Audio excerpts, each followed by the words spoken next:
Hentikan spekulasi, hapuskan berita yang tidak pasti. Tak pasti, jangan kongsi. Assalamualaikum, salam sejahtera dan salam keluarga Malaysia. Bertemu lagi kita dalam Pastikan Sahih, edisi Isnin 28 Mac 2022. Bersama saya, Nadin Nordin. Beberapa hari sahaja lagi, kita akan beralih fasa daripada fasa pandemik kepada fasa endemik. Sudah semestinya hidup bersama virus memerlukan kerjasama yang baik dari seluruh keluarga Malaysia untuk menjaga kesihatan diri secara rigid dengan mematuhi SOP yang telah digariskan. Kelebihan yang diberikan ini bukan bermakna kita bebas untuk tidak mematuhi SOP. Malah ia menjadi tanggungjawab kita bersama setiap individu untuk terus menjaga diri dan orang yang ada di sekeliling demi kemaslahatan kita bersama. Ayuh kita mulakan Pastikan Sahih pada hari ini dengan perkongsian makluman ini. Dianggarkan 2.3 juta akan hilang status vaksin. Kehilangan status vaksin lengkap menjelang 31 Mac 2022. Jangan kehilangan status vaksin lengkap anda. Dikongsikan cara-cara untuk membuat tempahan janji temu vaksinasi melalui aplikasi MySejahtera. Klik ikon vaksinasi COVID-19. Pilih nama penerima janji temu vaksin. Klik pautan yang diberikan, pilih jenis vaksin dan nama atau lokasi PPV yang anda inginkan. Periksa maklumat yang telah anda pilih dan klik pada pautan sahkan. Apabila selesai, janji temu anda telah pun disahkan. Kita mulakan seterusnya dengan kenyataan palsu Diabetes Fast Cure Method. Kementerian Kesihatan Malaysia KKM ingin menegaskan bahawa KKM tidak pernah memperakukan mana-mana produk atau makanan yang boleh menggantikan ubatan termasuk insulin untuk merawat diabetes dan mengawal gula dalam darah seperti didakwa oleh Facebook page Takuri Susara. Untuk makluman, gambar yang digunakan merupakan gambar yang telah diubah suai dari gambar asal. Pihak KKM menyeru agar masyarakat tidak mudah terpedaya dan terpengaruh dengan kenyataan yang tidak diketahui kesahihannya ini. Kenyataan media seterusnya akan bawakan KKM aplikasi MySejahtera. Mengenai isu status pemilik aplikasi MySejahtera iaitu penjualan aplikasi MySejahtera kepada syarikat swasta. Pihak KKM menjelaskan tidak pernah menjual aplikasi MySejahtera kepada mana-mana syarikat swasta. Kerajaan tidak pernah membuat sebarang bayaran kepada syarikat KPI Soft M Sendirian Berhad yang telah membangunkan aplikasi MySejahtera sepanjang tempoh penggunaan aplikasi ini dari 27 Mac 2020 hingga 31 Mac 2021 kerana ia berdasarkan ketetapan syarikat yang menawarkan aplikasi MySejahtera kepada kerajaan untuk tempoh setahun tanpa sebarang bayaran. Aplikasi MySejahtera diguna pakai kerana keteguhan dan keupayaan dinamik teknologinya. Keputusan kerajaan pada 26 November 2021 turut menetapkan KKM menubuhkan jawatankuasa rundingan harga dengan keahlian. Penggunaan dan pengurusan data MySejahtera perlu mematuhi Akta Pencegahan dan Pengawalan Penyakit Berjangkit 1988 kurungan Akta 342 Akta Perubatan 1971 dan Piawaian Antarabangsa. Data MySejahtera tidak boleh dikongsi oleh pihak KKM dengan mana-mana agensi kerajaan maupun swasta. Kenyataan media KKM vaksin untuk warga emas. Protect Health menyedari situasi dalam kalangan rakyat terutama warga emas yang tidak dapat hadir ke PPV oleh sebab masalah logistik. Protect Health sedia membantu dengan menyediakan perkhidmatan vaksinasi terus ke rumah melalui home vaccination. Ini adalah inisiatif kerajaan untuk memperluaskan dan mempercepatkan vaksinasi dos penggalak sebelum sijil vaksinasi penuh ditarik semula selewat-lewatnya pada 31 Mac 2022 dan untuk melindungi warga emas. Mereka yang berminat boleh mendaftar melalui kaedah talian hotline nasional untuk home vaccination di talian 1700 811 007 setiap hari mulai 28 Mac 2022 iaitu pada hari ini seawal jam 9 pagi hingga 5 petang. Sebagai alternatif, orang ramai boleh menghantar teks melalui aplikasi WhatsApp di talian 012 6787 dan mereka akan menerima maklum balas dalam masa 1 ke 3 hari. Kaedah lain adalah daftar melalui laman sesawang Protect Health di vaksincovid.protecthealth.com.my/register_vaksin atau melalui aplikasi MySejahtera Helpdesk. Ini pula adalah kenyataan media KCOM, Duta Komuniti Peneraju Keluarga Malaysia. KCOM adalah penyelaras duta komuniti yang disertai oleh 10 kementerian untuk mengembling pelbagai komuniti untuk turun padang memastikan fasa peralihan ke endemik berjalan dengan selamat.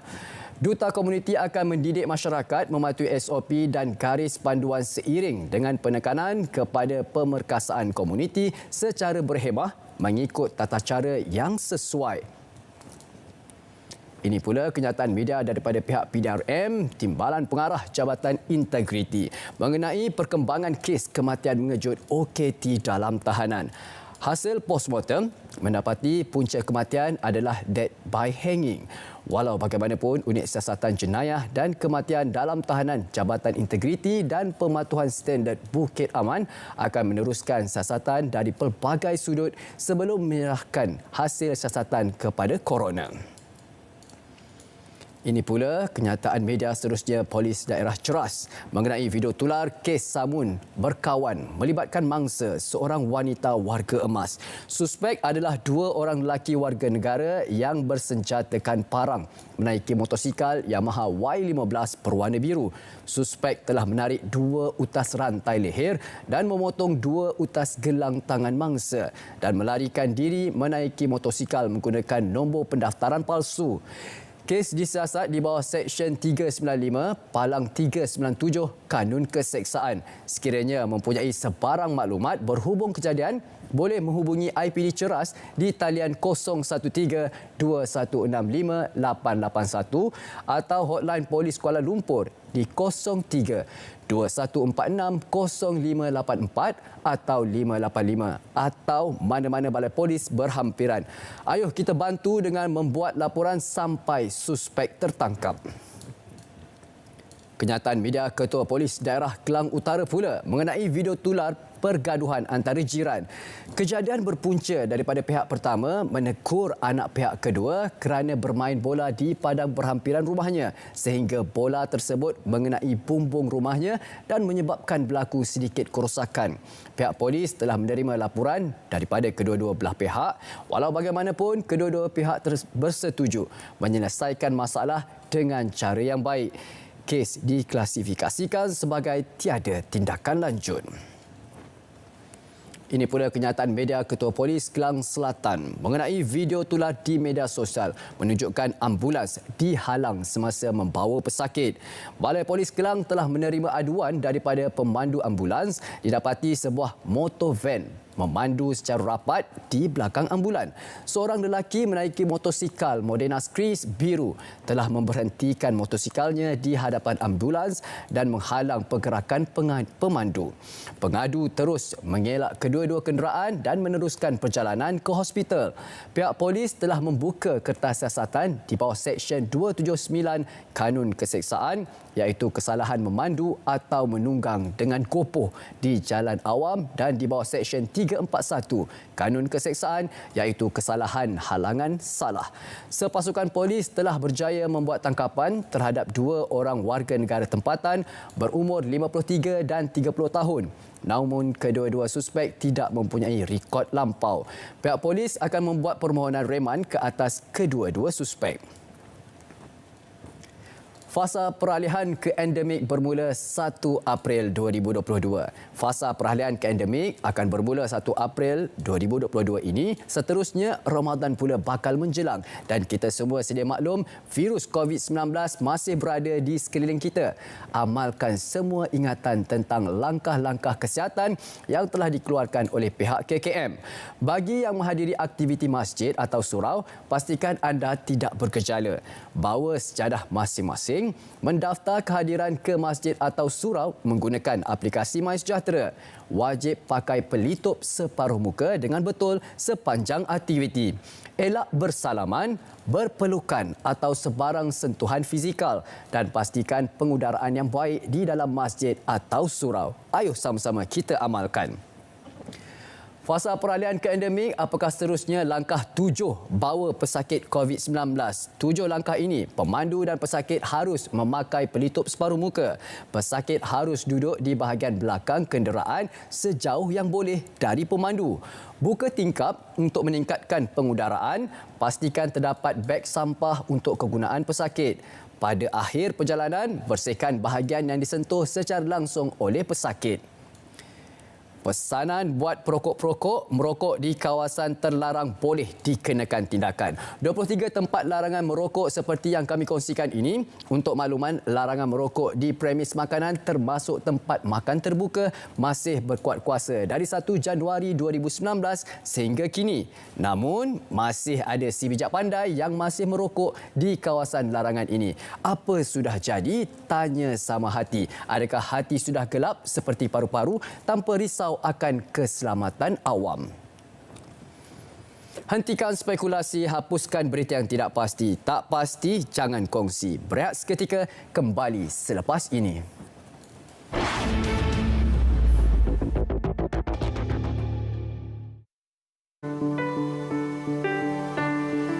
Pengembara dikehendaki menjalani ujian RTK antigen profesional di pintu masuk antarabangsa atau di luar pintu masuk antarabangsa dalam tempoh 24 jam. Dan keputusan itu akan dilaporkan dalam MySejahtera oleh pengendali. Sekiranya keputusan ujian RTK profesional adalah positif, maka pengembara dengan vaksin lengkap akan diberikan HSO selama 7 hari. Tetapi kalau mereka ada gejala yang serius, mereka akan dirujuk kepada PKRC ataupun hospital swasta. Bagi pengembara yang tidak lengkap vaksinasi atau tiada vaksinasi dan mereka positif, mereka akan dikenakan HSO selama 10 hari. Sekiranya keputusan ujian RTK antigen profesional adalah negatif, bagi pengembara yang tidak lengkap vaksinasi atau tiada vaksinasi, mereka akan diberi HSO selama 5 hari.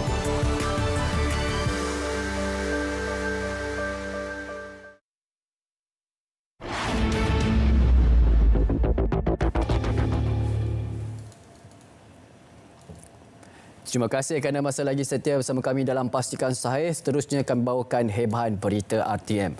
Perdana Menteri Datuk Seri Ismail Sabri bin Yaakob selamat tiba di Qatar untuk lawatan rasminya selama 3 hari.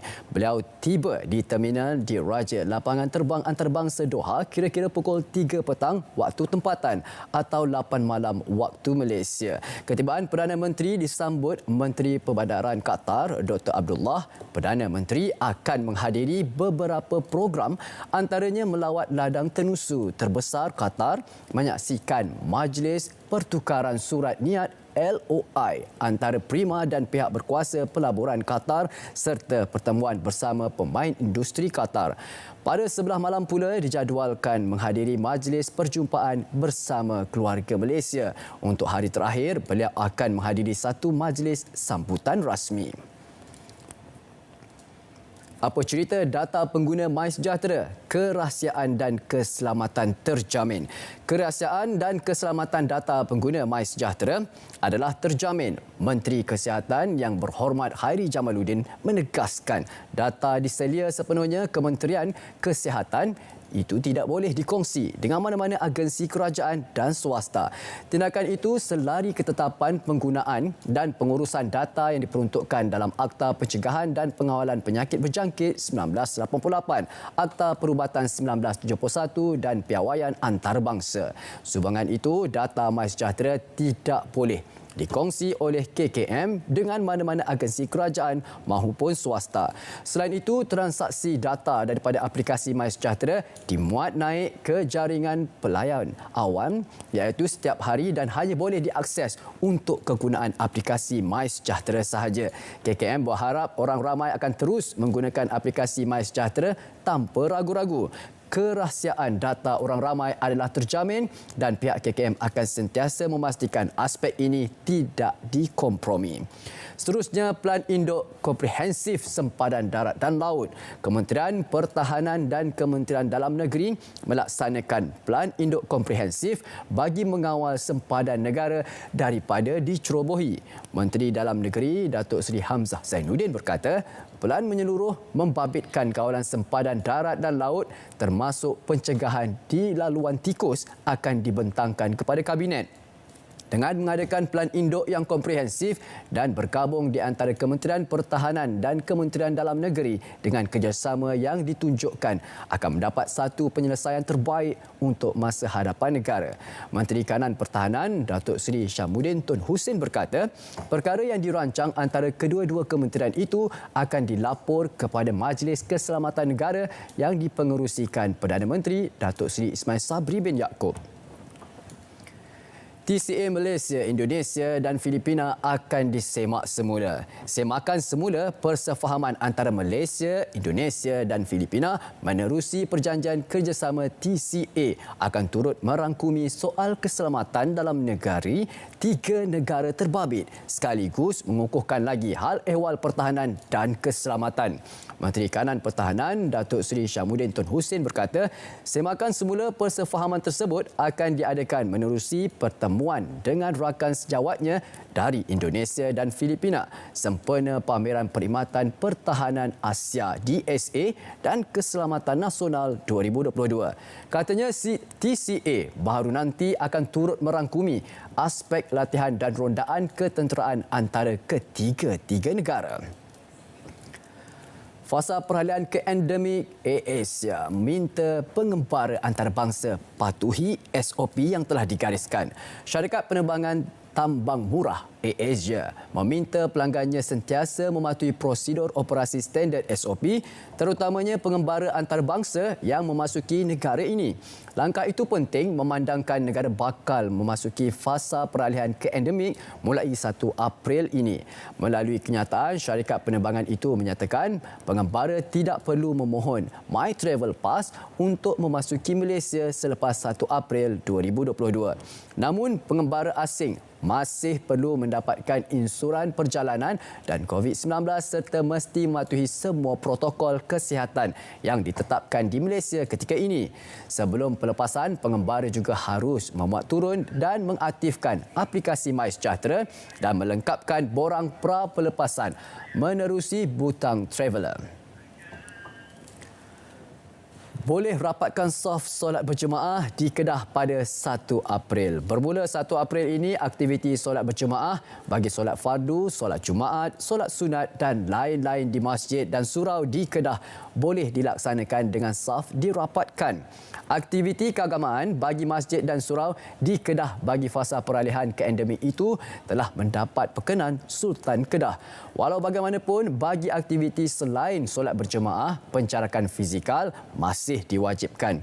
Pengarah Jabatan Hal Ehwal Agama Islam Negeri Kedah, Datuk Muhammad Yusri Mat Daud berkata, kehadiran ke masjid dan surau turut dibolehkan tanpa had umur dan juga kepada yang telah menerima dos suntikan vaksin lengkap COVID-19. Kita teruskan dengan perkongsian ini. Tindakan undang-undang menanti individu lapor keputusan palsu COVID-19.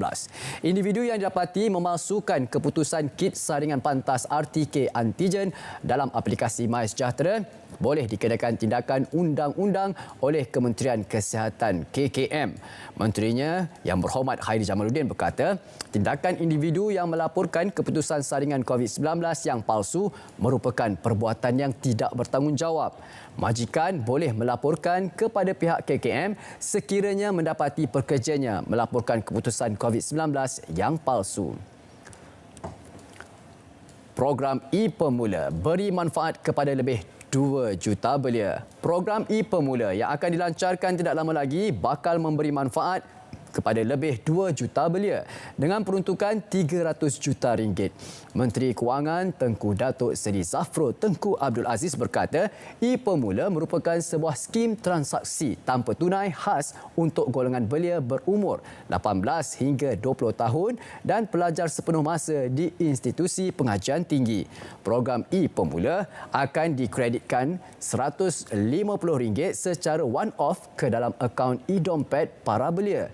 Lebih 2 juta belia bakal mendapat manfaat program ini dengan peruntukan sebanyak 300 juta ringgit. KPLB peruntuk 2.5 juta ringgit laksana program tuition khas. Sebanyak 2.5 juta ringgit diperuntukkan Kementerian Pembangunan Luar Bandar KPLB menerusi pihak berkuasa kemajuan pekebun kecil perusahaan getah RISDA bagi pelaksanaan program tuition khas kepada anak-anak pekebun kecil yang akan menduduki peperiksaan CJ Pelajaran Malaysia SPM tahun ini. Menterinya Datuk Seri Makzir Khalid berkata, kelas tuition untuk 3,000 pelajar itu akan dilaksanakan di seluruh negara di kawasan pekebun kecil RISDA. Pusat tuition untuk anak-anak pekebun kecil adalah sebanyak 25 pusat untuk SPM 2022 dan di Padang Terap ini akan ada 5 pusat tuition iaitu SMK Padang Terap, SMK Datuk Said Ahmad, SMK Kuala Nerang, SMK Naka dan juga SMK Pedu. Pihak KKM sasar 10,000 sukarelawan untuk daftar dalam My Champion. Kementerian Kesihatan Malaysia KKM menyasarkan 10,000 sukarelawan daripada agensi dan persatuan di bawah naungannya untuk mendaftar dalam program My Champion. Sukarelawan terlibat akan dilatih dan dilantik untuk perkhidmatan di lapangan, menjadi ejen perubahan tingkah laku masyarakat sekaligus memperkasa kesihatan komuniti. Menteri Kesihatan Yang Berhormat Khairy Jamaluddin memaklumkan langkah proaktif tersebut bagi menangani 3 isu utama iaitu membantu Malaysia dalam fasa peralihan ke endemik, meningkatkan pembudayaan hidup sihat serta isu kebersihan persekitaran dan kelestarian alam sekitar. Ayuh perjuangkan bahasa Melayu. Bahasa Melayu pengajian ditawarkan di Uzbekistan sejak 2014. Usaha memperkasa bahasa Melayu tidak hanya berkisar dalam negara. Sebaliknya, ia juga diperhebat di pentas antarabangsa. Justeru tidak mustahil apabila sebuah universiti di Uzbekistan menawarkan pengajian bahasa Melayu sebagai bahasa penghantar kedua. Duta Besar Malaysia ke Uzbekistan, Hendy Hassan berkata, pengajaran bahasa Melayu di situ selari dengan aspirasi Perdana Menteri untuk memartabatkan bahasa kebangsaan di peringkat global. Kerjasama dua hala sektor pendidikan Kuala Lumpur, Tashkent menjadi tunjang ke arah pencapaian hasrat tersebut.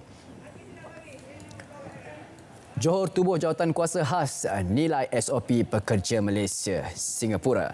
Jawatan Kuasa Khas menilai prosedur operasi standard SOP melibatkan kumpulan pekerja Malaysia dan Singapura ditubuhkan Kerajaan Negeri Johor. Esko Belia Sukan Pembangunan Usahawan Koperasi dan Sumber Manusia Johor, Muhammad Khairi Matsah berkata, perincian SOP bakal dimutamatkan hasil perbincangan dengan pelbagai agensi berkaitan. Menurutnya, jawatan kuasa khas tersebut ditubuhkan susulan pembukaan sempadan darat Malaysia-Singapura 1 April ini. Antara yang diambil kira bilangan keseluruhan pekerja kedua-dua negara.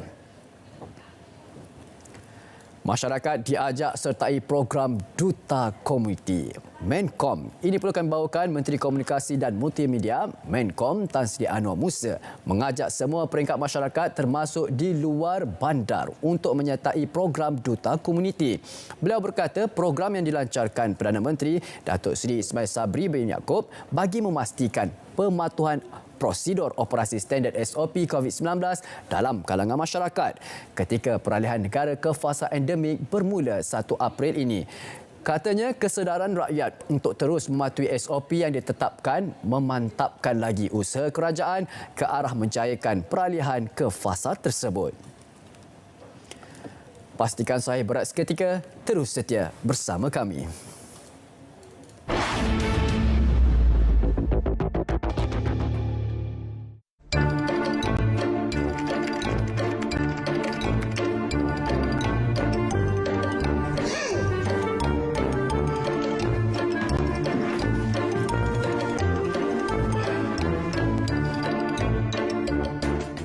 Cepat-cepat nak pergi mana tu bang? Aku kat sinilah.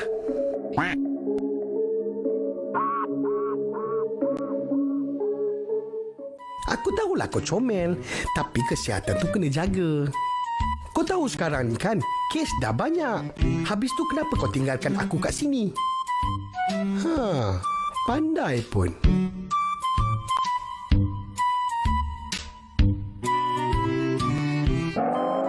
Oi!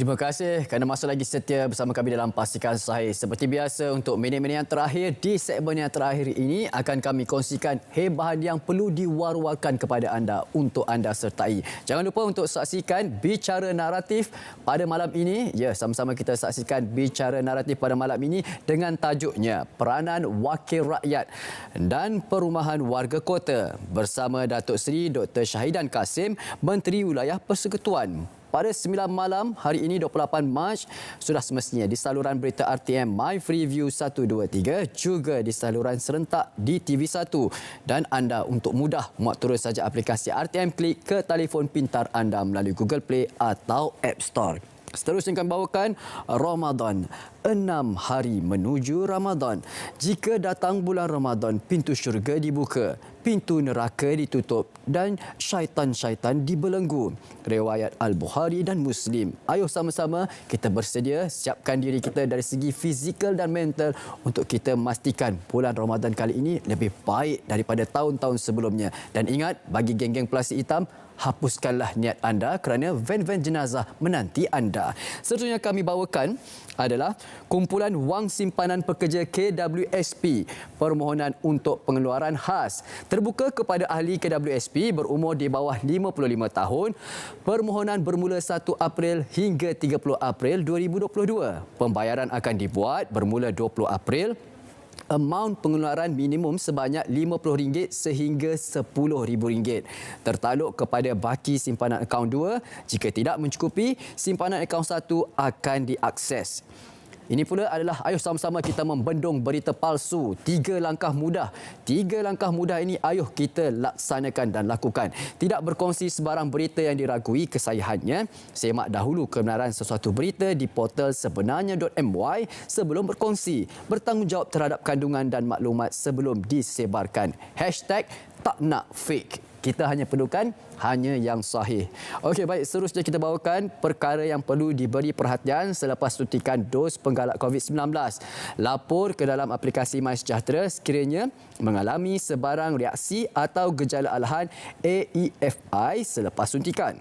Datang ke klinik atau hospital sekiranya mengalami reaksi atau gejala teruk. Elakkan aktiviti fizikal berat selama 1 minggu selepas vaksinasi COVID-19. Hentikan spekulasi, hapuskan berita yang tidak pasti, tak pasti jangan kongsi. Pastikan Sahih sampai di sini saja. Ingat, Pastikan Sahih setiap hari Isnin hingga Jumaat pada pukul 3.30 petang di saluran berita RTM My Freeview 123. Assalamualaikum, salam sejahtera dan salam keluarga Malaysia.